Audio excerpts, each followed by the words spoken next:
রংপুর জেলার তারাগঞ্জ উপজেলার ২ নং কুষ্যা ইউনিয়নের রহিমাপুর চাকলা খিয়ারপাড়া গ্রামে নিজ গৃহে দুর্বৃত্তের হাতে মুক্তিযোদ্ধা দম্পতি খুন হওয়ার ৫ দিন পেরিয়ে গেলেও গ্রেপ্তার হয়নি কেউ। গত ৬ ডিসেম্বর দিবাগত রাতে নৃশংসভাবে বীর মুক্তিযোদ্ধা যোগেশ রায় দম্পতিকে হত্যা করে দুর্বৃত্তরা। নৃশংস এই হত্যাকাণ্ডে উপজেলা জুড়ে শোকের ছায়া নেমে এসেছে। ধর্ম বর্ণ নির্বিশেষে উপজেলার মানুষ অতি দ্রুত হত্যাকারীকে গ্রেপ্তার করে আইনের আওতায় আনার দাবি জানিয়েছেন।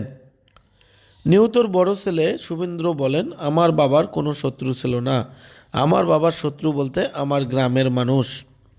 বাবা ও মাকে যে বা যারা নির্মমভাবে হত্যা করেছে আমি তাদের গ্রেপ্তার করে ফাঁসির দাবি জানাচ্ছি। এ বিষয়ে রংপুর জেলা পুলিশ সুপার মারুফাত হোসেন বলেন, মুক্তিযোদ্ধা দম্পতি হত্যার বিষয়ে অজ্ঞাত আসামি করে একটি মামলা হয়েছে, যা আমরা গুরুত্ব সহকারে তদন্ত করছি। খুব শীঘ্রই অপরাধীকে ধরে হত্যার রহস্য উদ্ঘাটন করা হবে।